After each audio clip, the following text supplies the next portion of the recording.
सभी को जोहार, नमस्कार और स्वागत है हमारे यूट्यूब चैनल संकल्प झारखंड एग्जाम्स एंड इकोनॉमी में। पिछले दो क्लासेस में हम लोगों ने लगभग 20 प्रश्नों को देखा था। पिछले दो क्लासेस में हम लोग लगभग 20 क्वेश्चंस को देखे थे और इस 20 क्वेश्चंस में लगभग हम लोग 7 से 8 टॉपिक्स को हम लोग जानने का प्रयास किए थे। उसी तरीके से आज हम लोग और एडिशनल 10 क्वेश्चंस को देखेंगे और इस 10 क्वेश्चन में इससे रिलेटेड जो भी इंपॉर्टेंट टॉपिक्स है उस चीज़ को हम लोग समझेंगे। ठीक है, तो अगर हम लोग सबसे पहले क्वेश्चन को देखें तो according to the game theory, if increased advertising raises costs more than revenues and the profits of both firms decline. We have a game theory के अनुसार यदि विज्ञापन बढ़ाने से राजस्व की तुलना में लागत अधिक बढ़ जाती है और दोनों फर्मों का लाभ जो है वो कम हो जाता है, तो ऐसी परिस्थिति में इसको क्या कहा जाता है। तो देखिए यहाँ पे क्लियर कट बोला गया है, क्या बोला गया है कि एक फर्म ए है, एक फर्म बी है।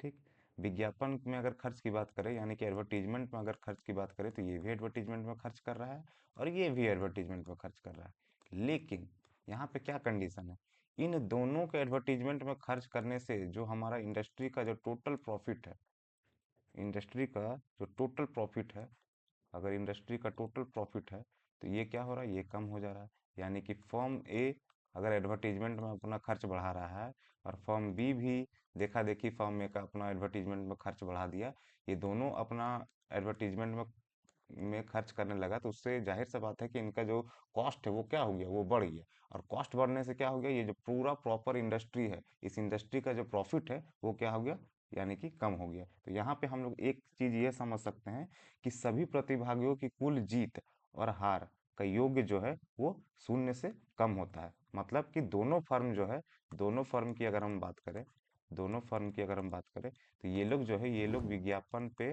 खर्च अत्यधिक कर देती है। विज्ञान विज्ञापन पे खर्च अगर आप बात कीजिएगा तो बहुत ज़्यादा कर देती है। इससे क्या होता है, इससे जो हमारा लाभ है, पूरा इंडस्ट्री का जो लाभ है वो घट जाता है। यानी कि उद्योग के कुल लाभ का आकार जो है वो आपका घट जाता है। तो ऐसी परिस्थिति में इसको हम लोग क्या कहते हैं, तो इसको हम लोग नेगेटिव सम गेम कहते हैं। ठीक है, अब कुछ कुछ चीज जैसे यहाँ पे दिया हुआ है, जैसे कि अगर आप पॉजिटिव सम गेम की बात करें तो पॉजिटिव सम गेम में याद रखिएगा कि दोनों फर्म ए और फर्म बी, ये दोनों प्लस में रहते हैं। ठीक है, यानी कि टोटल वैल्यू जो होता है, वो टोटल वैल्यू की अगर हम लोग बात करें तो टोटल वैल्यू जाहिर सी बात क्या होगा, वो जीरो से ज़्यादा होगा, यानी कि पॉजिटिव सम गेम। उसी तरीके से नॉन जीरो सम गेम, ये नॉन जीरो सम गेम क्या है, तो नॉन जीरो सम गेम यहाँ पे आपको पॉजिटिव और नेगेटिव सम गेम दोनों मिलेगा। यानी कि यहाँ पे positive and negative sum game आपको दोनों मिलेगा। ठीक है, इससे क्या हो जाता है, इससे जो भी आपका टोटल होगा वो जीरो के बराबर नहीं होगा। ठीक है, उसी तरीके से अगर हम लोग जीरो सम गेम की बात करते हैं तो जीरो सम गेम में क्या है, तो एक कंपनी विन होगा, एक कंपनी लॉस होगा। यानी कि एक कंपनी गेन करेगा और एक कंपनी लॉस करेगा, लॉस करेगा। अगर एक गेन करेगा और एक अगर लॉस करेगा तो ऐसी परिस्थिति में क्या हो जाएगा, तो ये हो जाएगा आपका जीरो, यानी कि प्लस वन माइनस वन, तो ये क्या हो जाएगा, ये जीरो हो जाएगा। यानी कि ये हो गया आपका जीरो सम गेम। तो ये इस तरीके से ये पूरा जो सवाल है ये आपका गेम थ्योरी का क्वेश्चन है और गेम थ्योरी से हर बार सवाल आता ही है। ठीक है, एक बात हम यहाँ पे और जोड़ना चाहेंगे कि ये जो नेगेटिव सम गेम है ये बेसिकली एक प्रैक्टिकल एप्लीकेशन है, किस चीज़ का, तो प्रिजनर्स डिलेमा का। यह बात अलग से याद रखिएगा। मतलब व्यवहारिक अनुप्रयोगों जो है वो कैदी की दुविधा दर्शाता है।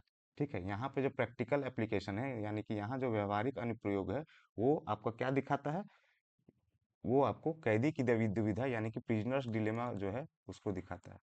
प्रिजनर्स डिलेमा, प्रिजनर्स डिलेमा, इस कंडीशन में ये जो कंडीशन है, ये जो कंडीशन है नेगेटिव सम गेम, ये नेगेटिव सम गेम जो है ये कहीं ना कहीं प्रिजनर्स डिलेमा जो है यानी कि कैदी की दुविधा का को दर्शाता है।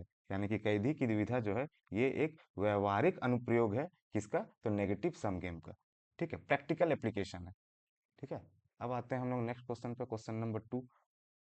When a consumer is in equilibrium, marginal rate of substitution of x, y is 2.5.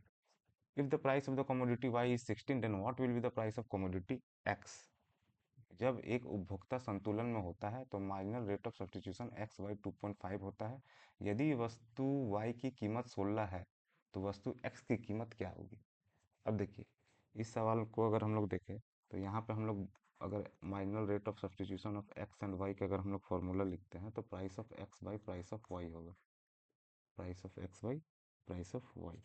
इस हिसाब से यहाँ पे पुट कर लीजिए तो हमको देखिए यहाँ पे मार्जिनल रेट ऑफ सब्स्टिट्यूशन दिया हुआ है और प्राइस ऑफ एक्स हमको निकालना है और यहाँ पे आपका हो जाएगा 16, तो price of X is equal to क्या हो जाएगा 40, यानी कि ऑप्शन नंबर डी।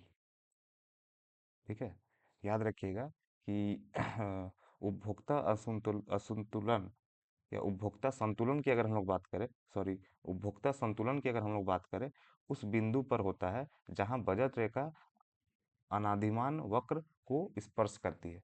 ठीक है, यानी कि consumers equilibrium occurs at the point where budget line, जहाँ पे आपका बजट लाइन जो है वो टेंजेंट होता है किसके, आईसी के। तो ये हो गया आपका बजट लाइन और ये हो गया आपका आईसी। ठीक है, ये हो गया आपका आईसी इंडिफरेंस कर्व, यानी कि अंधिमान वक्र। ठीक है, अब इसमें आगे बढ़ते हैं हम लोग। Which among the following were neglected by Keynes in his theory of employment. Keynes ने अपने रोजगार के सिद्धांत में निम्नलिखित में से किसकी उपेक्षा की थी। ठीक है, तो देखिए इसमें से कीन्स के समर्थन में कौन कौन से स्टेटमेंट है।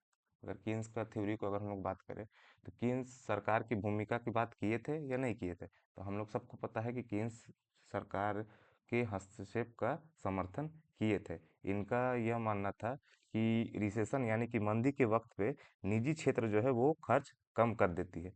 ठीक, तो यहाँ पे क्या होता है, यहाँ पे सरकार का जो राजकोषीय नीति है वो उसका प्रयोग करता है और कहीं ना कहीं जो हमारा एग्रीगेट डिमांड है उसको बढ़ाया जाता है और जॉब भी हमारा बढ़ता है। इसीलिए कुल मांग को बढ़ाने और रोजगार पैदा करने के लिए सरकार को राजकोषीय नीति का उपयोग करना चाहिए। ये किनके द्वारा कहा गया था, कीन्स के द्वारा कहा गया था कि राजकोषीय नीति का ये सपोर्ट किए थे कि सरकार का हस्तक्षेप होना चाहिए। राजकोषीय नीति का सपोर्ट किए थे यानी सरकार का हस्तक्षेप होना चाहिए, यानी कीन्स के हिसाब से ये होगा। ठीक है, उसी तरीके से पूंजी भंडार की भूमिका, तो देखिए पूंजी भंडार की भूमिका ये नहीं होगा, क्यों, क्योंकि कीन्स इसको कांस्टेंट माने थे। कीन्स का जो पूरा थ्योरी था ये क्या था, ये शॉर्ट रन पे था, शॉर्ट रन पे था। और शॉर्ट रन में ये जो कैपिटल है इसको कीन्स कांस्टेंट माने थे, कांस्टेंट माने थे। तो यानी कि ये जो है ये आपका नहीं होगा। उसी तरीके से अगर हम लोग बाकी ऑप्शंस को देखें तो उपभोग की भूमिका, तो उपभोग की भूमिका का भी कीन्स बात किए थे। कीन्स इंट्रोड्यूस किए थे क्या चीज, साइकोलॉजिकल लॉ ऑफ कंजप्शन। याद कीजिए, अगर कीन्स का याद आता होगा, कीन्स की अगर हम लोग बात किए करते हैं तो कीन्स इंट्रोड्यूस किए थे psychological law of consumption, law of consumption, यानी कि उपभोग का, उपभोग का मनोवैज्ञानिक नियम, मनोवैज्ञानिक नियम, उपभोग का मनोवैज्ञानिक नियम। ठीक है, उपभोग का जो मनोवैज्ञानिक नियम है, इससे क्या होता है, इससे आय उपभोग, लेकिन आय में वृद्धि होता तो है लेकिन आय में वृद्धि के बराबर नहीं होता है। ठीक है, याद रखिएगा कि कीन्स जब साइकोलॉजिकल लॉ ऑफ कंजम्पशन जब ये इंट्रोड्यूस किए थे तो इनका यहाँ पे ये कहना था कि जैसे जैसे हमारा आय बढ़ेगा वैसे वैसे हमारा उपभोग भी बढ़ेगा, लेकिन आय में वृद्धि के बराबर नहीं। ठीक है, इस बात को याद रखना है कि इनकम बढ़ेगा तो हमारा कंजम्पशन भी बढ़ेगा। ठीक है, लेकिन उतना नहीं बढ़ेगा जिस हिसाब से हमारा इनकम बढ़ेगा, यानी कि कंजम्पशन जो है वो हमारा वो यानी कि उपभोग जो है ये हमारा धीरे धीरे धीरे धीरे करके क्या होगा कि कम होगा। ठीक है, इसी को हम लोग क्या एमपीसी जिसको हम लोग कहते हैं, यानी कि उपभोग की सीमांत प्रवृत्ति, उपभोग की सीमांत प्रवृत्ति, उपभोग की सीमांत प्रवृत्ति, तो इसको भी देखा जाता है। ठीक है, ये चीज़ है, तो ये रोल ऑफ कंजम्पशंस की बात करते हैं तो ये इसका भी केन्स बात किए थे। अब जब एक्सपेक्टेशन की बात करते हैं यानी कि अपेक्षाओं की भूमिका की अगर बात करते हैं तो केन्स एक टर्म दिए थे एनिमल स्पिरिट। अगर आप लोग को याद होगा एक टर्म केन्स का बार बार आता है, केन्स का एक टर्म आता है जिसको हम लोग बोलते हैं एनिमल स्पिरिट, एनिमल स्पिरिट। अब ये एनिमल स्पिरिट क्या है, तो याद रखिएगा कि वित्तीय निर्णय लेने वाले मानवीय भावनाओं और प्रवृत्तियों का वर्णन करने के लिए एनिमल स्पिरिट शब्द का इस्तेमाल किया गया था। एनिमल स्पिरिट्स ये जो शब्द है, this term was used to describe human emotions and instincts that drive financial decisions. तो ये याद रखिएगा। तो यानी कि ओवरऑल अगर हम लोग कीन्स की बात करें तो कीन्स सरकार का भी बात किए थे, कीन्स कंजम्पशन यानी उपभोग की भी बात किए थे, कीन्स एक्सपेक्टेशन की भी बात किए थे, लेकिन कीन्स किस चीज़ का बात नहीं किए थे तो वो था कैपिटल स्टॉक। कैपिटल स्टॉक को कीन्स कांस्टेंट माने थे, कांस्टेंट माने थे। तो उस हिसाब से जो होगा आपका, मतलब ये तीनों तो गलत हो जाएगा, उस हिसाब से आपका जो सही आंसर होगा वो ये होगा। ठीक है, मतलब क्योंकि इस इसमें हम लोग को क्या चुनना था, किसकी उपेक्षा की थी, यानी कि कीन्स के शब्दों को कौन, कीन्स का जो थ्योरी है एम्प्लॉयमेंट का, इसको कौन समर्थन नहीं करते हैं, तो कैपिटल स्टॉक कांस्टेंट था तो ये नहीं है। बाकी कीन्स के बाकी चीज़ों को कौन समर्थन करते हैं, तो गवर्नमेंट यानी सरकार की भूमिका जो है वो कीन्स को समर्थन मिला था। कीन्स सरकार की भूमिका का समर्थन किए थे, सॉरी, उपभोग की भूमिका का भी समर्थन किए थे, कीन्स अपेक्षाओं की भूमिका का भी समर्थन किए थे। तो ये तीन चीज़ जो है ये आपका कीन्स से जुड़ा हुआ है। बढ़ते हैं नेक्स्ट क्वेश्चन की तरफ। Which one of the following is true for disguised unemployment. अब ये डिसगाइज्ड अनएम्प्लॉयमेंट क्या है, तो डिसगाइज्ड अनएम्प्लॉयमेंट जैसे कि प्रच्छन्न बेरोजगारी। अब ये प्रच्छन्न बेरोजगारी में हम सबको पता है कि ये अगर मान लेते हैं कि ये एक किस खेत है, इस खेत से अगर 100 केजी का उत्पादन हो सकता है, तो यहाँ पे हम कितना भी यूनिट डाल दें, यूनिट मतलब कि लोग, यहाँ पे यूनिट जो है यानी कितना भी लोग लग जाए, ऐसा नहीं होगा कि यहाँ पे आपका 100 केजी से ज़्यादा उत्पादन हो जाए। इसका मतलब कि हर अतिरिक्त व्यक्ति जो इस खेत में लग रहा है वो उत्पादन नहीं कर रहा है या फिर शून्य कर रहा है। तो यानी कि हम ये बोल सकते हैं कि मार्जिनल प्रोडक्टिविटी ऑफ लेबर जो है वो क्या है, इज जीरो। यानी कि श्रम की सीमांत उत्पादकता शून्य होती है, किस कंडीशन में, तो प्रचंड बेरोजगारी की कंडीशन में। ठीक है, यहाँ पे ये दिए कौन थे, तो ये रैगनर नर्स का दिया हुआ है, रैगनर नर्स। ठीक है, उनके दृष्टिकोण में यह था कि अधिक आबादी वाले कृषि क्षेत्र में कहीं ना कहीं छुपी हुई बचत क्षमता जरूर मिलती है। मतलब कि यहाँ पे क्या हो रहा है, इतने इतने लोग यहाँ पे काम कर रहे हैं, तो यहाँ से आपको क्या निकलेगा, अगर आप इसमें गौर से देखें तो हम लोग यहाँ से सेविंग पोटेंशियल निकाल सकते हैं। सेविंग पोटेंशियल यानी कि बचत क्षमता, बचत क्षमता अगर हम चाहें तो यहाँ से निकाल सकते हैं, क्योंकि यहाँ पे बहुत ऐसे लोग अतिरिक्त जुड़े हुए हैं जिनका उत्पादन शून्य के बराबर है। ठीक है, तो याद रखिएगा कि इस कंडीशन में कि which one of the following is true for disguised unemployment, तो इस कंडीशन में हो जाएगा कि इसमें बचत की क्षमता है, इट हैज सेविंग्स पोटेंशियल। ठीक है, इस बात को हम लोग को याद रखना है। क्वेश्चन की तरफ, question number 6, match the following. तो देखिए यहाँ पे WTO है, सार्क है, IDA है, IMF है, तो क्या है, तो अगर आप लोग इस सवाल को देखें तो world trade organization, world trade organization, world trade organization क्या करता है, तो पढ़ते हैं ऑप्शंस को। Generally forbids the use of quantitative restrictions in trade, आमतौर पर व्यापार में मात्रात्मक प्रतिबंधों के उपयोग को रोकता है। तो ये कंडीशन किसका है, तो ये WTO का है। उसी तरीके से देखिए यहाँ पे दक्षिण एशियाई देशों के बीच व्यापार को बढ़ावा देता है, तो ये भी इसका है। सॉफ्ट लोन सुलभ ऋण की स्वीकृति, तो हमको सबको पता है कि ये जो सॉफ्ट लोन है ये कौन देता है, IDA देता है। और अगर IMF इसी चीज को लोन देगा तो वहां पे बैलेंस ऑफ पेमेंट का जिक्र होगा। देख रहे हैं ना, भुगतान संतुलन में असंतुलन असंतुलन को ठीक करने के लिए वित्त प्रदान करना। तो यानी कि ऑप्शन ए का 1, बी का 2, सी का 3, डी का 4, यानी कि ऑप्शन नंबर बी जो है वो आपका राइट आंसर हो जाएगा। ठीक है, इसमें एडिशनली एक चीज़ अगर हम लोग, बहुत बार ये सवाल पूछा गया है कि अगर वर्ल्ड बैंक का बात करते हैं तो वर्ल्ड बैंक में अगर हम लोग एक बार बोलते हैं कि वर्ल्ड बैंक क्या है, तो वर्ल्ड बैंक क्या है, तो IDA प्लस IBRD का कॉम्बिनेशन है, IBRD। ठीक है, इसी को हम लोग वर्ल्ड बैंक बोलते हैं। हालांकि वर्ल्ड बैंक ग्रुप में 5 संस्था आती है। वर्ल्ड बैंक ग्रुप की अगर हम लोग बात करें, वर्ल्ड बैंक ग्रुप का अगर हम लोग बात करें तो इसमें टोटल 5 आता है। ठीक है, लेकिन सिर्फ वर्ल्ड बैंक का हम लोग बात कर रहे हैं तो वर्ल्ड बैंक में आमतौर पे IDA प्लस IBRD इन दोनों को जोड़ के ही वर्ल्ड बैंक बोला जाता है। तो ये दो चीज़ अलग से याद रखिएगा। ठीक है, इसके बाद बढ़ते हैं नेक्स्ट क्वेश्चन की तरफ। Among the following what causes market failure, निम्नलिखित में से कौन बाजार की विफलता या फिर फेलियर का कारण बनता है। Perfect competition, externality, asymmetric information, क्या होगा, देखिए।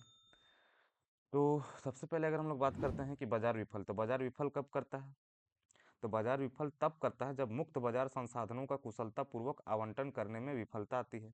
अगर हम लोग सबसे पहले अगर हम लोग बात करते हैं मार्केट फेलियर, ये मार्केट फेलियर क्यों होता है?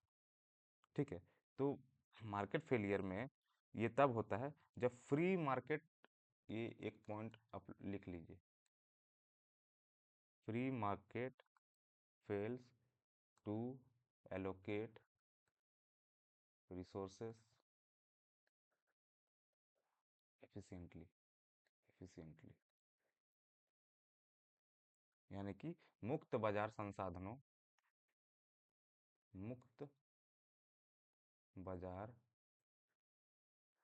संसाधनों का कुशलतापूर्वक आवंटन, कुशलतापूर्वक आवंटन,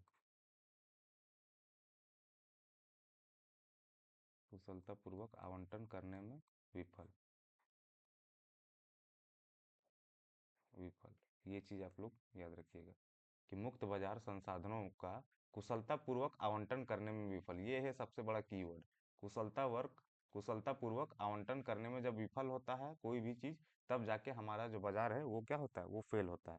ठीक है, तो बाजार फेल करता है। तो अगर हम लोग यहाँ पे बात करते हैं कि परफेक्ट कंपटीशन की, यानी कि पूर्ण प्रतियोगिता में, तो पूर्ण प्रतियोगिता क्या होता है? तो पूर्ण प्रतियोगिता हम सबको पता है कि एक आदर्श बाजार की स्थिति है, यानी कि आइडियल मार्केट स्टेट है। दूसरी बात, अगर पूर्ण प्रतियोगिता की बात करते हैं तो यहाँ पे संसाधनों का आवंटन कुशलतापूर्वक होता है या नहीं होता है? तो पूर्ण प्रतियोगिता ही एक ऐसा कंडीशन है जहाँ पे आपका संसाधनों का आवंटन कुशलतापूर्वक होता है, यानी कि यहाँ पे हम लोग प्राइस इज इक्वल टू, तब ना हम लोग मार्जिनल कॉस्ट कहते हैं, यानी कि यहाँ पे ये चीज़ होता है। ठीक है, तो इस कंडीशन में जो बाजार है वो विफल नहीं करता है, इस कंडीशन में, परफेक्ट कंडीशन में, परफेक्ट कंपटीशन के कंडीशन में मार्केट फेल नहीं करता है, ये याद रखना है। ठीक, तो यानी कि ऑप्शन वन हट जाएगा। उसी तरीके से ऑप्शन टू की बात करते हैं, एक्सटर्नलिटी। तो एक्सटर्नलिटी क्या है? तो भाई क्या है, तो जब भी कोई तीसरा पक्ष उस लेन देन से प्रभावित होता है जिसका वह हिस्सा नहीं था, मतलब ये एक्सटर्नलिटी का मतलब क्या है, एक यह इंसान है, ठीक, इसके घर के बगल में फैक्ट्री खुल गया, इसके घर के बगल में फैक्ट्री खुल गया, अब ये फैक्ट्री से इसको प्रदूषण मिल रहा है। अब इस प्रदूषण से इसका कोई रोल नहीं है, क्यों? क्योंकि ये तो फैक्ट्री नहीं खोला है, फैक्ट्री अपने आप खुला, फैक्ट्री यहाँ पे प्रदूषण फैलाया और इससे इसको क्षति पहुंचा। ठीक है, तो इसका यहाँ पे क्या रोल था? कुछ नहीं। इसी तरीके से अगर हम लोग दूसरा कंडीशन देखें तो यही इंसान ऐसा भी हो सकता है कि इसके घर के बगल में पार्क हो, इसके घर के बगल में पार्क हो, इसको फ्रेश हवा मिल रहा है, इसको फ्रेश हवा मिल रहा है, लेकिन ये फ्रेश हवा को पाने के लिए भी इस इंसान का योगदान क्या है? तो कुछ नहीं। तो कहने का मतलब कि ना इस इंसान को प्रदूषण वाला हवा पाने के लिए इसमें इस व्यक्ति का कोई योगदान था, और ना ही कोई अच्छा हवा पाने के लिए इसका कोई योगदान था।